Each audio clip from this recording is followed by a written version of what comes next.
Donc Stéphanie Mott, je suis vice-présidente en charge de la transition écologique région Bourgogne-Franche-Comté et j'ai le plaisir aussi de présider le pôle énergie. Bienvenue à tous et à tous, donc très nombreux aujourd'hui pour cette journée sur le réemploi dans le bâtiment.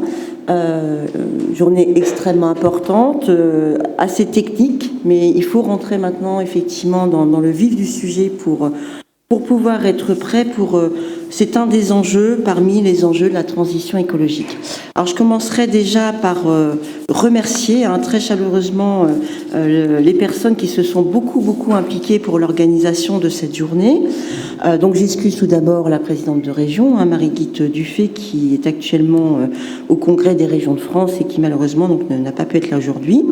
Donc je remercie vraiment d'une part l'équipe du pôle énergie, sa directrice Stéphanie, les organisateurs de la journée en tant que telle, donc Lina Bourgeois, Laurence Floschinger, Nadine Guinaud et Dominique Marie pour la région Bourgogne-Franche-Comté et Fabien Dufaux pour l'ADEME.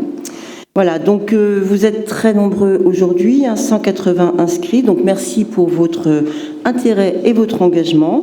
Alors, pourquoi cette journée sur le réemploi dans le bâtiment et la commande publique aujourd'hui ?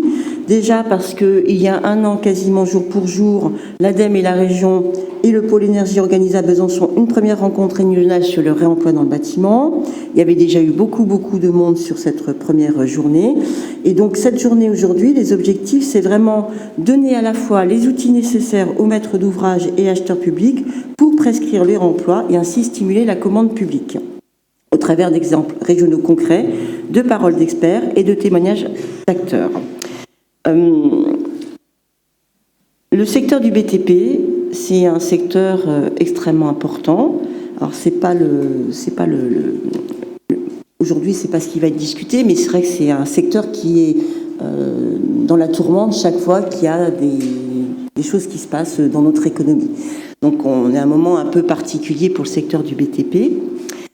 Mais donc c'est un secteur extrêmement important en termes de salariés, en termes de poids économique, et donc c'est aussi un secteur extrêmement important dans l'empreinte écologique de nos territoires.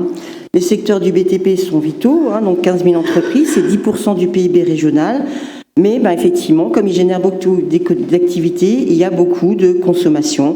Plus de 50% de toutes les matières premières, que ce soit granulats, métaux, bois ou plastique, sont produits par le bâtiment et produisent plus de 70% des déchets. Plus de 8 millions de tonnes sur les 12 millions de tonnes de déchets produits en région. Donc vous voyez, c'est quand même extrêmement important. Donc engager fortement qu'est la région et l'ADEME et le pôle énergie dans la transition écologique, nous devons amener ces secteurs vers plus de sobriété matière. Nous avons une feuille de route, plan régional de prévention et de gestion des déchets. Voilà, donc nous sommes en train de le modifier avec des enjeux extrêmement importants en termes de réduction d'enfouissement et la feuille de route d'économie circulaire pour prévenir et réduire les consommations de matières premières et de production de déchets de plus de 25% d'ici 2031. Donc quand on fait le ratio entre ce que pèsent les déchets du bâtiment et les réductions qu'on doit obtenir d'ici 2031, on voit tout l'intérêt à vraiment travailler vraiment sur cette question avec les acteurs du bâtiment pour pouvoir réussir à tenir cet objectif. Alors, quelques exemples en préalable de cette journée. Donc, opération de déconstruction des bâtiments et des ouvrages. Il faut généraliser cela, mais il faut aussi une dépose soignée des ouvrages. Pour pouvoir réemployer, il faut que ce soit fait dans les règles de l'art. Construction, rénovation des bâtiments et des ouvrages. Chercher de nouvelles méthodes constructives qui cradle to cradle. Alors j'ai mis très longtemps à comprendre le terme, je pense avoir à peu près compris de quoi ça cause. Engager le domaine des BTP dans l'économie circulaire impliquera cependant de lever plusieurs contraintes et aussi leviers donc économiques. Donc plus de 100 000 personnes travaillent dans le secteur du BTP, beaucoup d'acteurs différents. C'est culturel aussi, un changement, résistance au changement de comportement, donc il faut travailler aussi sur les habitudes de travail, il faut travailler, donc revoir tout l'ensemble du process de déconstruction, technique aussi, parce que c'est très hétérogène, hein, les déchets du bâtiment. Si on veut les valoriser, il faut les prendre un par un quasiment et voir comment on peut mettre en place. Réglementaire aussi, ça c'est pas la moindre des choses, hein, c'est faire évoluer aussi l'ensemble des réglementations, des normalisations techniques et l'assurabilité des matériaux de réemploi, le renforcement de la réglementation. Voilà, donc il y a vraiment juridique aussi, il y a une bonne partie de la journée sur ça, le statut du déchet, etc. Et puis financier, parce que au bout du bout, en analysant en coût global, les coûts de déconstruction sélective et de reconditionnement des matériaux de réemploi et un prix des matières premières moins élevé que les matières secondaires. En gros, moi ce qu'on me dit beaucoup et ce qui se vérifie, c'est que actuellement déjà, donc on a des chantiers pilotes aussi, hein, donc je pense qu'il y aura un mot qui sera dit dessus. Donc ce sont des méthodes de travail différentes, ce sont des filières à monter, mais souvent, malheureusement, c'est beaucoup plus simple d'aller chercher du neuf que de faire du réemploi, pour plein de raisons qui vont être exposées aujourd'hui. Donc c'est tout l'enjeu du travail que la région, l'ADEME et le pôle énergie poursuivent aujourd'hui. C'est tout l'enjeu de rassembler un maximum de personnes, politiques, techniciens, acteurs du territoire sur ce sujet-là, de volonté si nous voulons réussir. C'est tout l'objet de cette journée. Je veux remercier encore tous et tous pour être venus aujourd'hui, pour ceux qui viennent, qui ont organisé cette journée. Et j'espère bien effectivement que ce type de journée peut nous faire avancer très très vite maintenant sur cette thématique encore une fois majeure, parce que nous sommes aussi dans la transition écologique. J'aurais pu commencer par ça, mais je pense qu'on est tous convaincus de l'urgence vraiment absolue d'agir sur tous les niveaux. Donc l'efficacité énergétique en premier, l'économie circulaire est actuellement essentielle. Nous sommes aussi sur des matériaux qui se font rares, qui sont de plus en plus chers. C'est pas aux acteurs du territoire et les acteurs du bâtiment que je vais apprendre ça.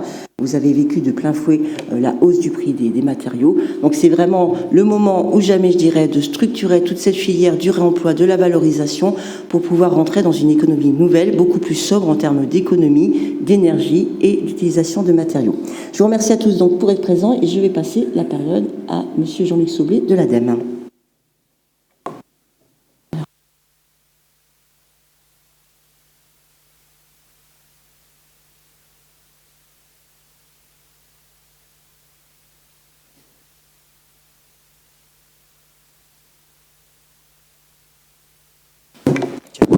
Je vais faire comme ça. Bonjour à tous. Donc Jean-Luc Saublé, directeur régional délégué de l'ADEME. J'avoue que je suis impressionné par le nombre de participants à cette réunion et quand on sait les enjeux que vient de présenter Stéphanie Maude, on se dit que non seulement il y a des enjeux, mais que la filière les prend en compte et qu'il y a un clair besoin de ce type de journée, de cette organisation et d'information et de mise en place d'actions en tout cas. Juste pour rappeler, alors je vais faire le travail qu'à l'ADEME on aime bien faire, rappeler que dans la hiérarchie des traitements de déchets, c'est d'abord la prévention en premier, ça c'est notre laïus. Le meilleur déchet, c'est quand même celui qu'on ne produit pas. Et puis le second, il y a la réutilisation, c'est ce dont on va parler aujourd'hui, c'est l'objet de la journée. Et puis le recyclage vient seulement après. C'est toujours important d'avoir quand même un petit peu ce principe-là avant de commencer à parler. Pour dire qu'effectivement, on a une très bonne collaboration avec la région globalement, mais aussi sur ce projet-là, sur l'économie circulaire et sur toutes les données sur le réemploi. Il y avait juste un an, effectivement, une journée qui avait aussi très bien marché. C'est la deuxième. Et on voit que vous êtes nombreux, donc ça doit être vraiment répondre à un besoin. En profiter quand même pour faire de la publicité un peu, puisqu'il y a beaucoup d'acteurs de la filière du pôle énergie Bourgogne-Franche-Comté. Je vous conseille d'aller sur leur site. Alors c'est le plus gros centre de ressources de France. Et c'est de loin, enfin c'est mon avis et je ne suis pas de parti pris, le plus efficient. Ils font des choses vraiment très intéressantes. Là, vous allez en avoir une preuve. La région et l'ADEME les accompagnent historiquement, mais on a en région un outil remarquable. Et n'hésitez pas à les faire travailler et à les voir sur leur site, en tout cas, tout ce qu'ils font. Dire aussi qu'effectivement tout ce qui est réemploi fait partie des priorités nationales de l'ADEME, donc de la direction régionale, de manière évidente. Et puis dire que tous les exemples que vous verrez aujourd'hui, toutes les interventions sont bien entendu intéressantes, bien préparées. Je crois quand même que la spécificité, je vais me retourner vers notre grand témoin, alors je ne sais pas où elle est là. Nous avons la chance d'avoir une avocate qui va faire grand témoin et des interventions. Dès qu'on parle commande publique, on est quand même sur alors, faut pas dire problème, des constructions, on va dire, en tout cas, des choses qui sont toujours compliquées juridiquement. Bah, moi, en tout cas, dès que je passe un marché à plus de 40 000, ça me met dans tous mes états, donc j'imagine que ça doit être encore pire quand c'est plus que ça. Et je pense qu'il y a quand même un point de vue juridique important à prendre en compte. Et je trouve que c'est une excellente idée d'avoir demandé une intervention et que tout se fasse par le prisme de notre grand témoin. Tout ça aussi pour vous souhaiter donc une bonne journée. Je souhaite que cette deuxième journée se passe bien. Je suis sûr qu'on aura besoin de faire une troisième journée et qu'on se reverra à ce moment-là. Et puis je vous souhaite une très bonne journée de travail, mais aussi d'échange, parce qu'on sait que c'est aussi dans les échanges à côté que l'on arrive à avancer. Et puis, il va y avoir de la résistance au changement, la vice-présidente l'a bien dit. Ça s'accompagne aussi, le changement.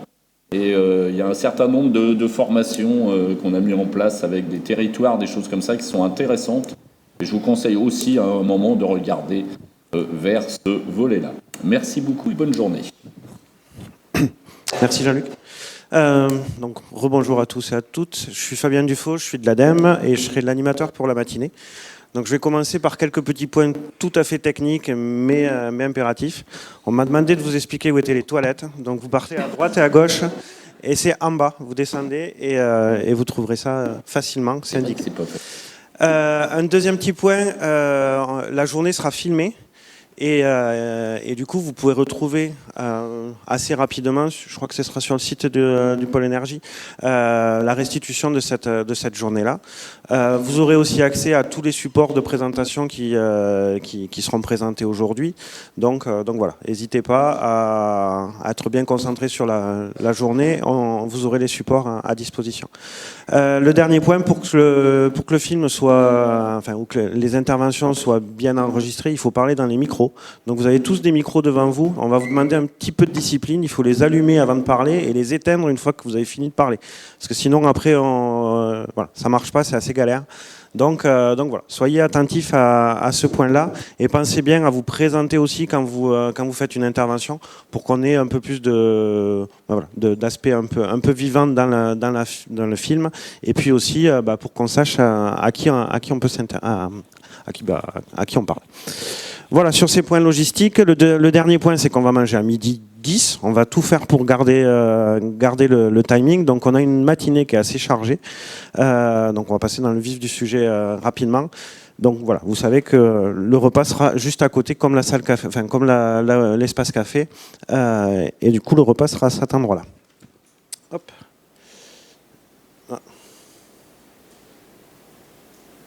Du coup, le programme de la matinée, on a eu la première introduction. On va faire un très rapide point sur où on en est en région, notamment par rapport à l'écosystème favorable sur les déchets du BTP. Donc, on aura une intervention de Dominique Marie et de Lina Bourgeois qui sera rapide. Et après, on a deux temps forts. Un premier, donc fait effectivement par notre grand témoin, sur la réglementation autour de l'usage du réemploi. Qu'est-ce qu'on peut faire? Comment on peut évoluer? Donc ça va être un premier temps fort qui va durer une présentation de 40 minutes et ensuite on aura 20 minutes de questions.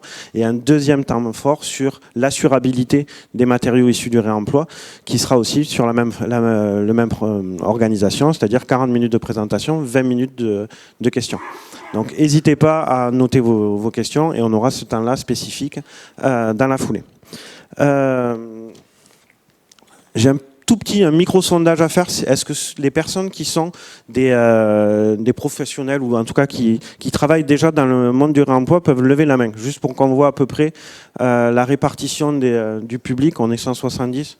Si tu peux lever la main, Laurent. Ouais, donc on a quand même, on va dire, une trentaine de personnes qui sont issues qui connaissent bien le réemploi. Et les maîtres d'ouvrage, est-ce qu'il y a des maîtres d'ouvrage dans la salle et est-ce que vous pouvez... Ouais, ça. Donc on a plutôt touché notre cible sur l'organisation, c'est pas mal. Et,